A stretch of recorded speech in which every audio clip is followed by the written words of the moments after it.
Hi, I'm Dennis, and you're watching Canoehound Adventures. Driving in the truck here, heading up to Kitchener, Waterloo, and going to take in the Winter Camping Symposium.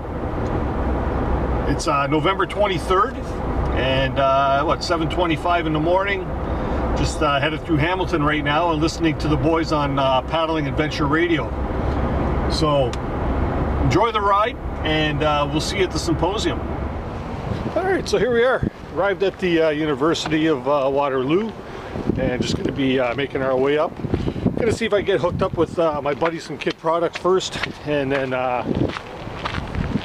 see who else we can find that's interesting and get set up for the actual presentations. So we'll take you inside now.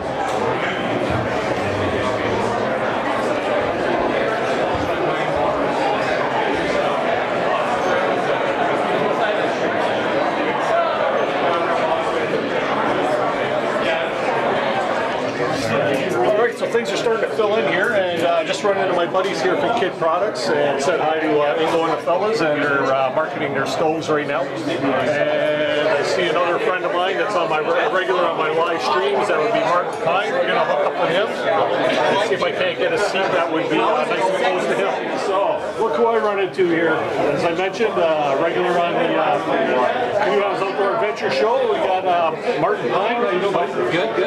Good. So far, so good. We haven't seen any presentations yet, but we're getting ready for that. Yeah, well, the first hour is just an opportunity for everyone at the symposium to visit the vendors and the sponsors, check out their wares, and see what there is. This is one of those opportunities where you can come to the symposium and, as we were talking about, you can actually handle the stuff and feel it, the textures, try stuff on, talk to vendors, and learn about their products, which is a lot better than ordering stuff online. It's sometimes hard to pull the trigger on a big ticket item, but if you want to try on like a wool jacket or an anorak, or see how the toboggan or sled is assembled and stuff like that, and how it's put together. Here's a place where you can get hands-on look and feel, and so it makes a big difference when you want to get into a sport like that and come to an occasion like this. Cool. Yeah, I'll take a little walk around, show you some of the vendors that are here at the show and why you should come here next year. Good seeing you.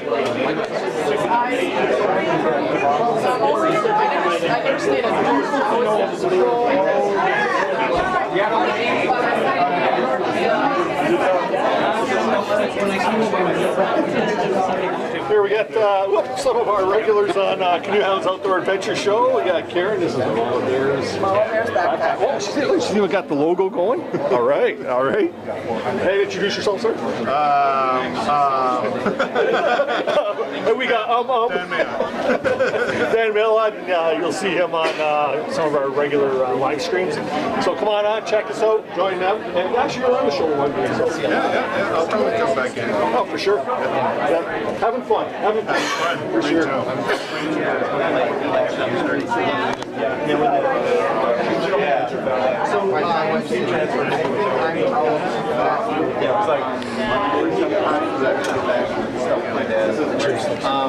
Over there we got John Barriger. He's going to be one of the presenters very shortly. That would be cool.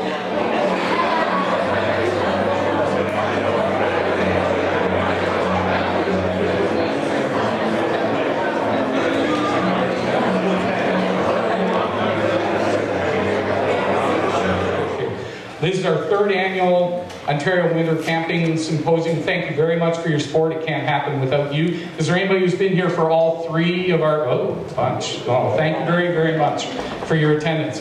Thanks also to the volunteers, the speakers, the sponsors, everyone who plays a part in making this event the ongoing success that it has been, especially you, again, the audience. It can't happen without you.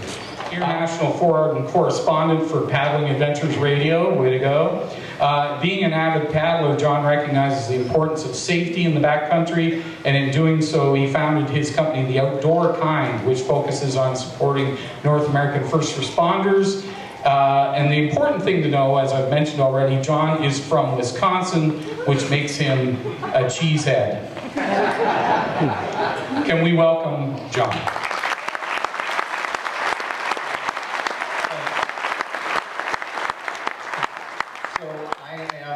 I I've had very little sleep and a lot of coffee.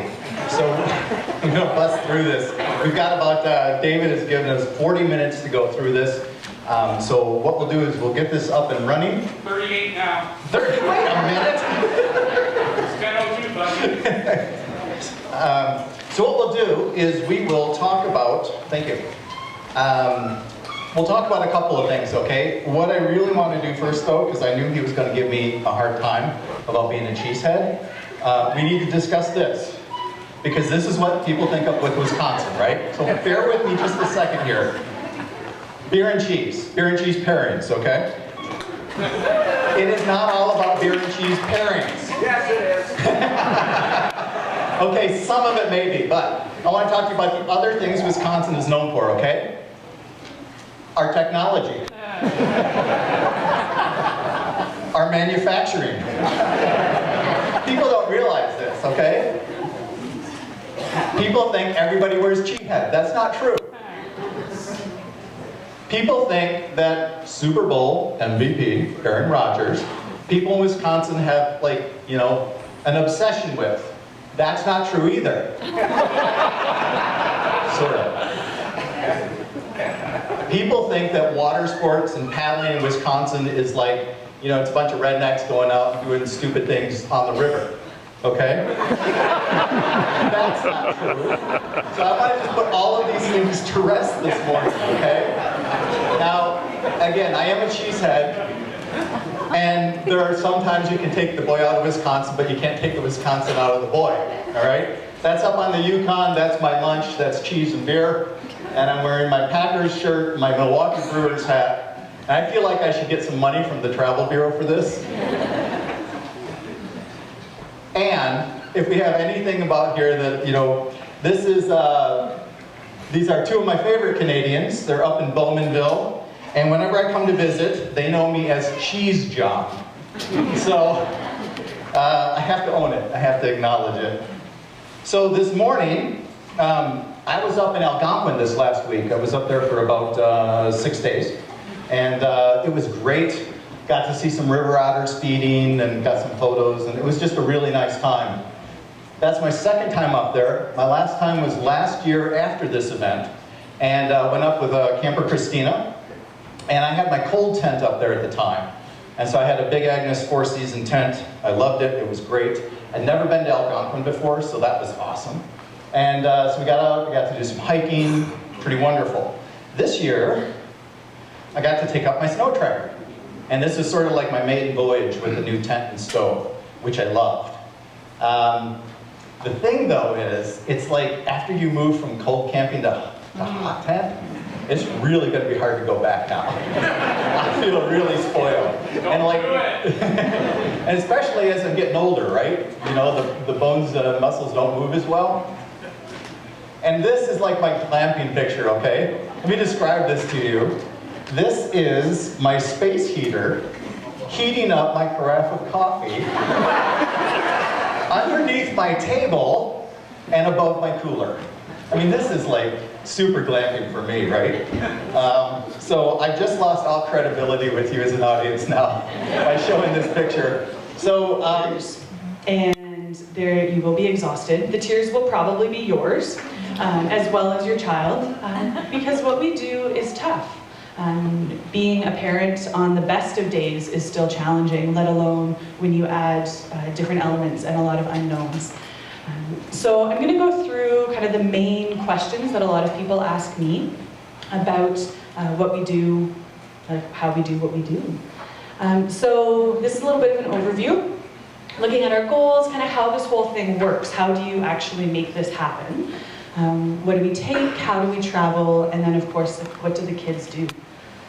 So in terms of the goals, for my husband and I'm very fortunate that I'm with someone who functions a lot better at -30 than +30. So he is definitely a huge asset for me to have out there.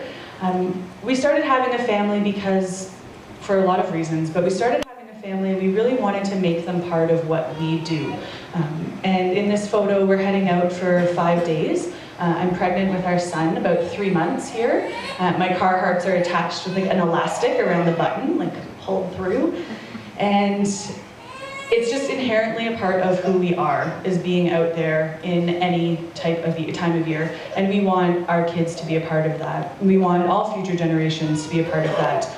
Developing resiliency and sound judgment is something that a lot of us, I think, could use more of, and I certainly think a lot of the youth of today could use more of that. So when we start heading out there, we start thinking about asking some questions. Hi, sweetie. Hi. And I want you guys to ask yourself these questions. Why are you going? I know there are Americans in the audience. They can take it. They have to be able to at this point. It's a 4-year joke. Maybe not. Or 8. Could be 8. Life as we know it will cease to exist if it's 8. But I can't imagine the privilege of being the artist in residence or the astronomer in residence for one of my favorite places, Killarney Provincial Park. Anything to do with Killarney is good to me. So here to share their experiences in the jewel of Ontario Parks in winter are Danielle and Bill Gardner.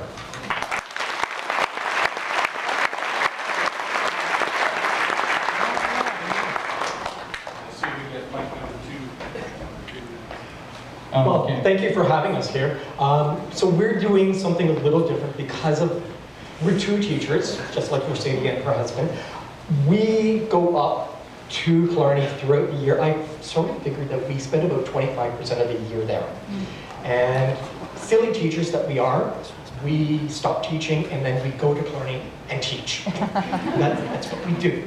When we went up to Killarney the first time in winter, it was 2003. There was absolutely no infrastructure, so no ski trails, no yurts, no nothing.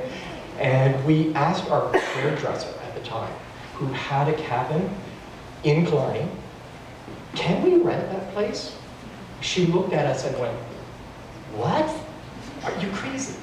Well, how much would you like for it? How about $100 for the week? We did that year 1. That's what we saw, basically. And we were just going, oh.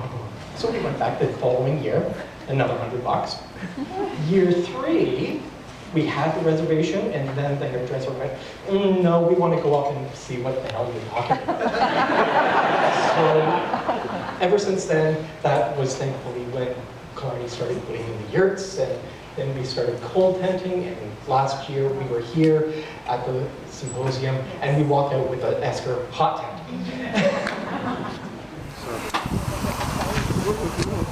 So here we are, it is lunch break at the Winter Camping Symposium, and met up with a few friends here that we're going to do a little bit of a tailgate party for lunch. We got some sausages on the barbecue with some chili that's going to be going on the side.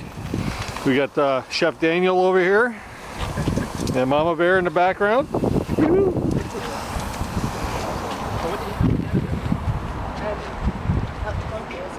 Feel like I'm at a football game. Got the tailgate party going here. It's good.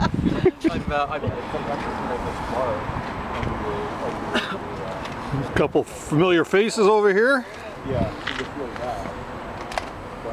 I think we're winding down this tailgate. We got to get back in for presentations soon. So we're here at the Winter Camping Symposium, and we have Cal Tire Display, and they got something really good going on here. And I'm going to let Rich tell you a little bit about what's going on here. Hi, we're here supporting Friends of Temagami today, and Nokian has given us a set of tires to give away.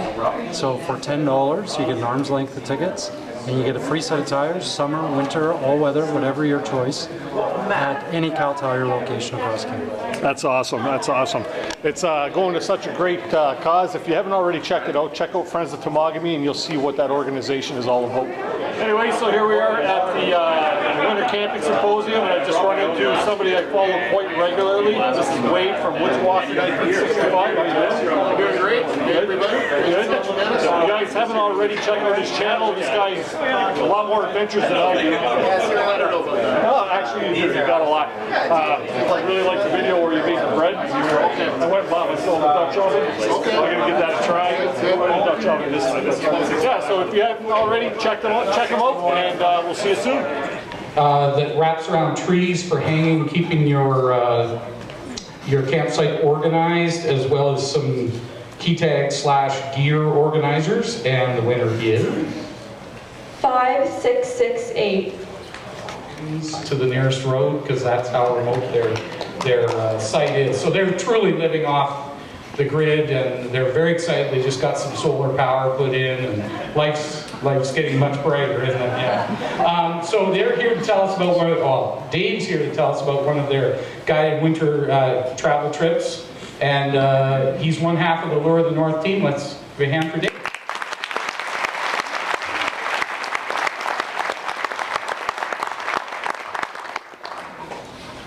Thanks, Dave, and thanks to everyone who's here today. It's amazing to see, a group like this that's gathered and all has an interest in something that just a few short years ago seemed, like we were all on our own and kind of so out there, but we can see it growing every year, and so that's really exciting and great to see so much enthusiasm and interest here today.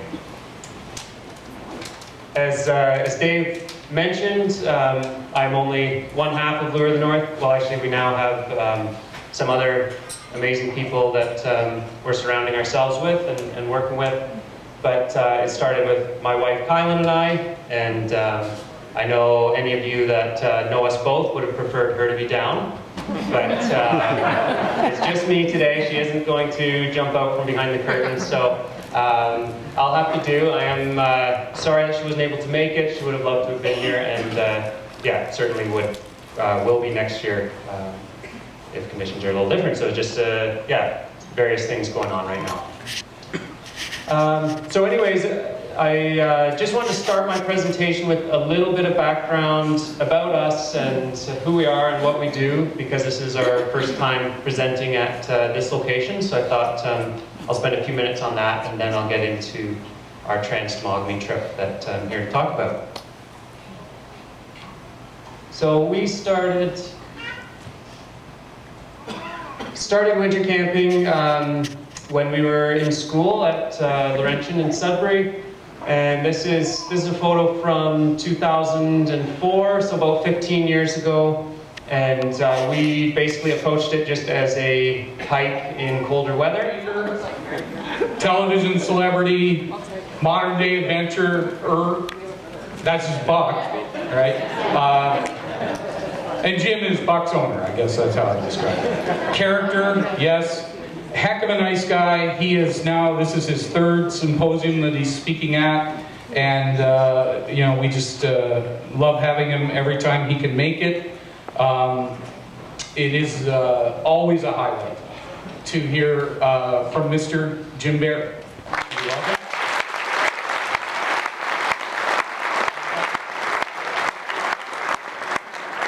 I got it. That's a lot to live up to. Stay Buck. All right, I'm going to just awkwardly go and turn on my camera here. There's a lot of stuff that goes into planning this, definitely from my side. I'm from Magnetawan, which is about a 4-hour drive, and putting this together, and of course everything goes on David's side. I just ran out of time to get a haircut. So, Buck, sit. Okay, just do stand. Good boy. Always listens. So here we go, everybody. This is awesome to be here, and it is super exciting to talk about this trip. And what it is Baffin Island. Okay, so Baffin Island is a massive island. I'm probably wrong on the stats because I didn't Google them, but I think it's like 4 times the size of Great Britain, with like a population of 10,000 or something like that.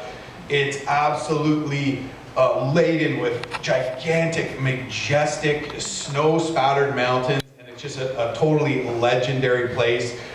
It has, you know, obviously not First Nations, but Inuit history and history of the Vikings. Baffin Island was, a lot of people think it was Leif Erikson's Helluland, and a place that the Norse sailed to and possibly even stayed for a time.